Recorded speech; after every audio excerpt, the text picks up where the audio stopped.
안녕하세요. 프리뷰의 팀장입니다. 2024년 3월 5일 KBL 2경기, 코보 2경기, 그리고 아챔, 전북과 울산 경기 한 경기 그렇게 프리뷰 진행해 보도록 하겠습니다. 먼저 소노와 KCC와의 경기입니다. 소노 같은 경우는 현재 지금 서머스의 공복으로 인해서 오누아쿠가 4쿼터를 모두 책임져야 하는 상황입니다. 오누아쿠와 오늘 뭐 알리제 또는 라거나의 대결이 이 경기 상당히 중요할 것으로 예상이 되는데, 물론 백코트에서 이정현과 전성현이 있는 소노가 최근 뭐 3점 슛감이 상당히 좋은 허웅을 상대로 뭐 해볼 만하다라고 생각을 했는데, 알리제의 최근의 어떤 그 이기적인 플레이 그리고 팀과의 케미스트리가 좀 결여된 그러한 플레이를 생각을 한다면 프론트 코트에서도 서머스가 없는 상황이지만 오노아쿠가 알리제와 라거나를 상대로 충분히 좋은 경기력을 보일 수 있지 않을까라는 생각이 듭니다. 오늘 경기 KCC는 송교창 그 다음에 최준용이 결장을 하면서 팀의 어떤 핵심 전력 두 명이 빠진 상황에서 소노를 상대로 얼마만큼 우위를 가져갈 수 있을지도 좀 의문이고요. 그 다음에 최근 경기의 스케줄을 본다면 KCC는 백투백 경기 후에 하루 쉬고 경기를 하고, 그 다음에 소노는 백투백 경기 치르고 하루 쉬고 경기하고 또 하루 쉬고 경기하고 라는 어떤 패턴이라는 점을 감안한다면 소노가 조금 더 유리하게 경기를 풀어가지 않을까라는 생각이 듭니다. 오늘 경기 이제 뭐 가장 큰 이슈는 소노의 3점이죠. 리그에서 3점을 가장 많이 던지는 소노입니다.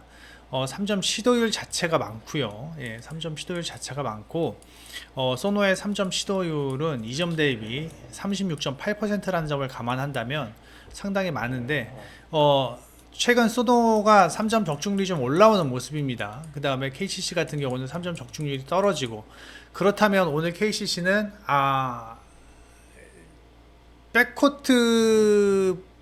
백코트에서의 어떠한 활발한 움직임이 조금이라도 둔화가 된다면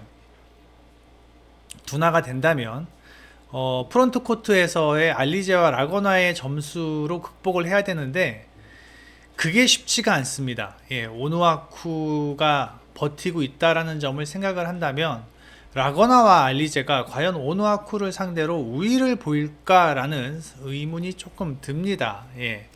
그리고 최근에 소노가 뭐 직전 경기, 뭐 정관장 경기에서 어떤 마지막에 어떤 판정에 좀 의문스러운 판정 때문에 뭐 패하기는 했지만, 그래도 경기력 자체는 그래도 뭐 어느 정도 뭐 나름 괜찮게 풀어갔다. 그 다음에 전성현의 3점 감도 많이 좋아졌고, 또 최근 백코트에서 김지우가 좋은 활약을 해주면서 고양 소노가 오늘 백코트에서 마냥 밀릴 것으로 생각되진 않습니다.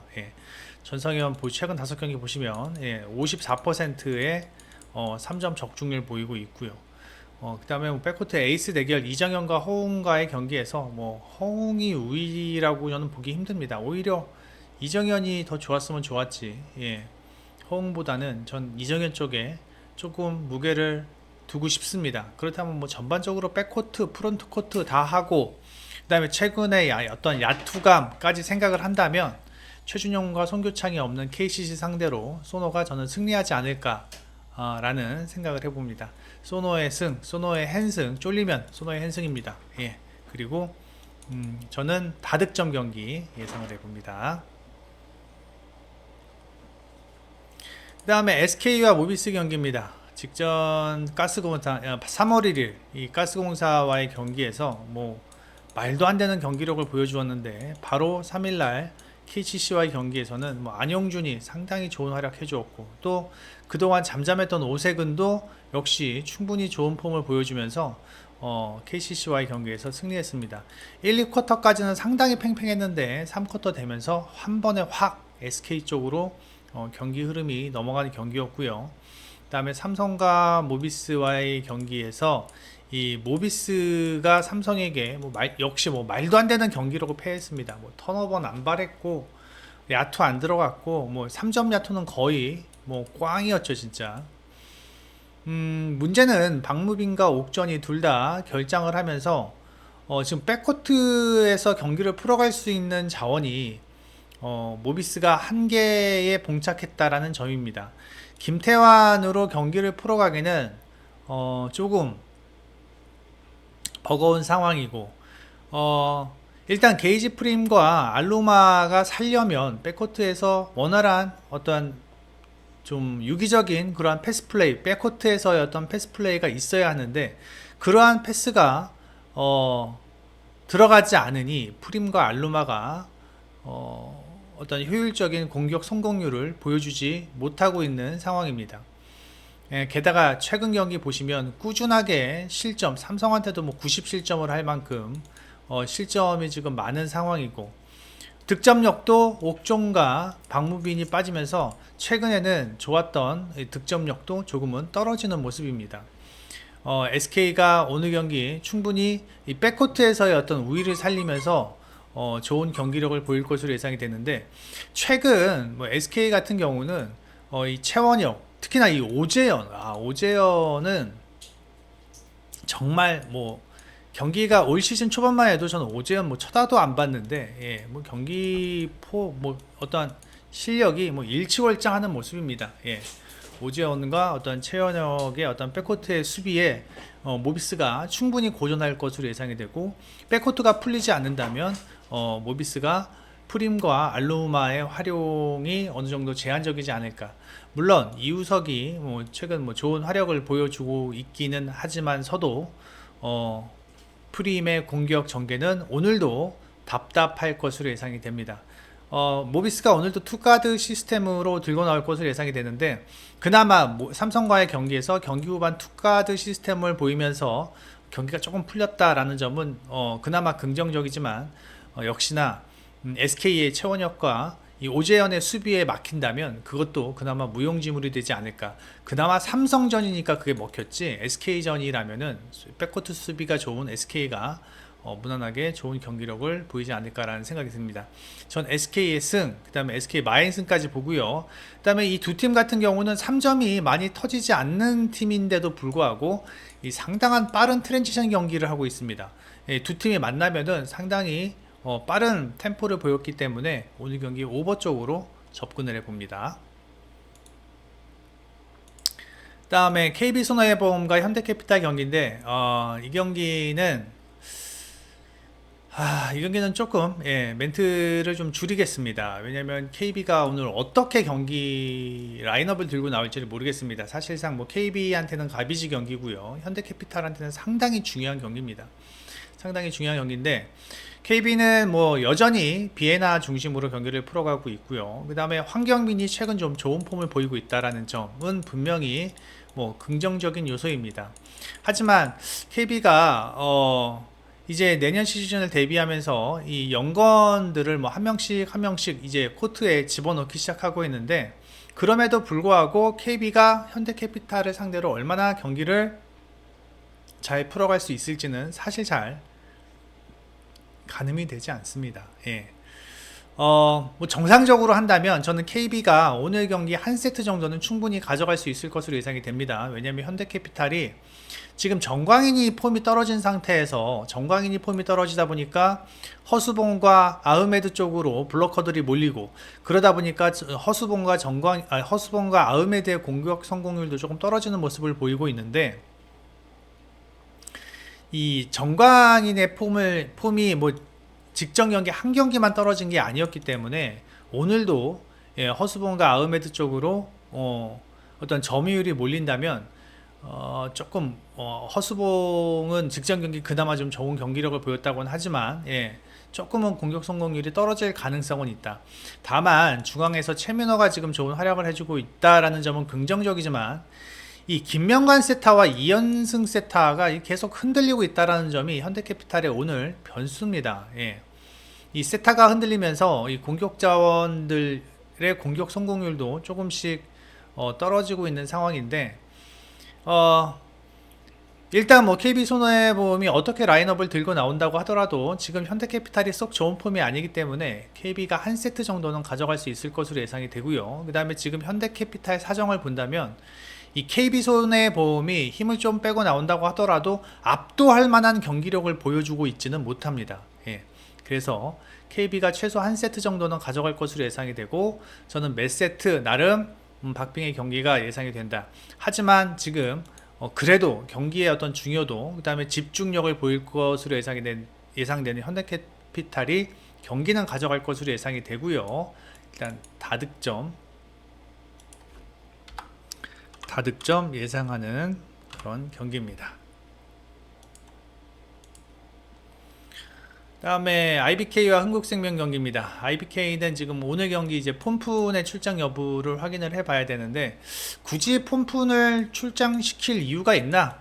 라는 생각이 듭니다. 예, 그렇게 되면 이제 김하경 세타가 나올 것 같은데, 이 직전 경기 보니까 페퍼와의 경기에서 3대2로 간신히 승리했는데, 이 김하경 세타가 나오면서 이 공격수들의 공격 성공률이 좀 떨어지는 모습을 볼 수 있어요. 올 시즌 거의 폼푼이 출장을 하면서 이 공격수들이 폼푼에게 적응된 모습을 보였고, 특히나 이 아베크롬비와 김한경의 이 합이 그렇게 좋은 모습은 아니었습니다. 그리고 이 최정민이 이 발목 부상 이후에 폼이 확 떨어지는 모습, 그 다음에 표승주와 황민경은 벤치와 코트를 막 왔다리 갔다리 하고 있죠. 예. 이런 상황에서 IBK가 오늘 과연 얼마나 집중력을 보이면서 경기를 보여줄지는 좀 의문이고, 반면 흥국생명은 오늘 경기 무조건 3점을 따야 되죠. 예, 현대건설과의 순위 경쟁에서 만회를 하려면 무조건 3점을 따야 하는 상황인데, 이 레이나가 키를 쥐고 있습니다. 예, 뭐 항상 제가 흥국생명 레이나의 역할을 강조한 바가 있죠. 이 레이나는 서브도 받고 공격도 하고 그러다 보니까, 이게 어느 시점부터 그랬냐면은 옐레나가 빠지면서부터 레이나가 공격 점유율이 상당히 올라갔습니다. 그러다 보니까 이제 체력적으로 좀 힘들 때가 되긴 됐어요. 예. 이 체력적으로 좀 힘든데, 그럼에도 불구하고 리시브와 이 공격에서 레이나가 해줘야 할 부분이 많습니다. 레이나만 버텨준다면 윌로우와 김연경이 상당히 좋은 폼을 보여주고 있기 때문에, 레이나만 버티면 흥국생명이 오늘 경기 전 셧아웃도 가능하다고 봅니다. 다만 레이나가 3세트의 체력적인 부분을 얼마나 극복할 수 있을지는 잘 모르겠고, 이제 그런 부분을 생각을 한다면 흥국생명이 한 세트 정도는 뺏길까라는 그런 생각도 해봅니다. 다만 현재 지금 IBK의 어떠한 전반적인 팀 분위기와 흐름, 그 다음에 폼푼이 아니라 김하경 세타가 스타팅으로 나온다면 저는 흥국생명이 충분히 셧아웃 할 수 있는 경기라고 생각을 하고요. 그 다음에 이 지금 순위 싸움을 하면서 집중력을 보여야 되기 때문에 무조건 3점을 가져가야 하는 흥국생명이거든요. 그렇다면은 그냥 시종일관 1세트부터 3세트까지 몰아치면서 경기를 빠르게 끝내는 게 흥국생명에겐 유리하다고 생각을 하고, 이제 아본단자 감독도 그 부분을 잘 알 것으로 예상이 됩니다. 저는 흥국생명의 승, 그 다음에 마인스까지 예상을 하고, 이 경기는 언더사이드 예상을 해 봅니다. 다음에 오늘 아침에 한 경기 있습니다. 전북과 울산과의 경기인데, 국내 팀들끼리와의 경기여서 가져와 봤습니다.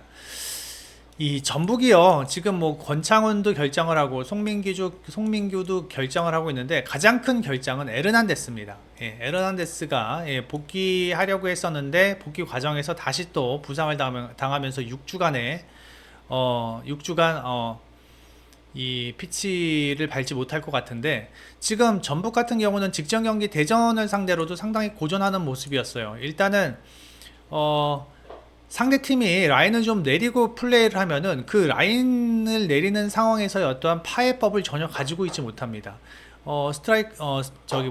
해결사 에르난데스가 빠지다 보니까 전반적으로 공격의 흐름을 좀 유기적으로 가져가지 못하고 있는 상황이고, 그 다음에 이규동과 티아고가 지금 최전방에서 경기를 하고 있는데, 이규동이 제대로 어떤 공격 작업이 원활한 모습이 아니고, 티아고도 지금 확실히 제 폼이 아닌 상황입니다. 그나마 울산이 오늘 경기 라인을 내리면서 경기를 할 것 같지는 않아요. 네, 울산도 나름 정상적인 정상적인 수비 라인을 보여줄 것으로 예상이 되는데, 그렇게 되면 전북이 조금 공격의 활로는 가져갈 수 있겠다고는 하지만 현재의 어떤 전북의 공격의 날카로움은 그렇게 썩 뭐 좋다고 할 수 없다. 오히려 무뎌 보인다라는 생각이고요. 그다음에 울산은 그나마 전북보다는 직전 포항과의 경기에서 어떤 유기적인 플레이, 그다음에 조직적인 면은 전북보다는 좀 좋은 모습이었습니다. 주민규가 전방에서 좋은 폼을 유지하고 있다는 점은 분명히 긍정적인 요소이기는 하지만 사실 울산의 패턴이 너무 단조롭습니다. 공격 패턴이 너무 단조롭기 때문에 전북이 수비하는데 상당히 용이하다. 그렇다면 울산도 오늘 경기 득점력 또는 좋은 공격에서의 어떤 좋은 경기력을 보여주기는 어렵지 않을까라는 생각이 듭니다. 이 경기가 지금 180분 경기이기 때문에 저는 이 중앙에서 지리한 경기가 상당히 경기 전반 이루어질 것으로 예상이 되고, 특히나 두 팀 전북이나 울산이나 공격이 잘 풀리지 않는 상황이기 때문에 오늘 경기 상당히 좀 재미없는 경기가 예상이 됩니다. 울산이 그나마 이선을 활용한 빠른 역습 플레이가 간간히 나오고 있다고는 하지만 전북의 수비가 그렇게 나쁜 편도 아니고, 이 경기는 이렇게 쉽게 결정날 경기가 아닙니다. 예. 울산 같은 경우는 공격 루트가 너무 단조롭고 전북은 유기적인 플레이가 되지 않고 있고, 울산은 그나마 아타루가 좀 공미 자원인 아타루가 어느 정도 좀 넓은 활동 반경을 가져가면서 좋은 공격 전개 작업을 할 확률도 있지만, 전북의 수비도 상당히 나름 견고하기 때문에 이 경기는 저는 무승부 또는 울산 풀앤승 쪽으로 접근하는 게 좋지 않나, 그리고 언더가 가장 좋은 선택지가 아닐까라는 생각을 해봅니다. 이 네이버에서 프리뷰 앤 검색해 주셔서요, 회원 가입만 해주시면 이 투데이의 이 빨간 딱지 글들 모두 다 열람 가능하십니다. 이렇게 클릭하시면 프리뷰가 나와 있는데, 빨간 딱지글 경기는 모두 프리뷰가 올라가 있습니다. 여러분들이 경기 접근하시는 데 상당히 도움이 될 것으로 예상이 되고요. 구독과 좋아요도 부탁드리면서 이 좋아요 수가 400개가 넘으면 오후 경기 추천 라인을 바로 오픈해 드리도록 하겠습니다. 여러분들 많은 좋아요 눌러주시기 부탁드리면서 여기서 마치겠습니다. 이따 NBA에서 다시 찾아뵙겠습니다. 프리벤 N팀장이었습니다.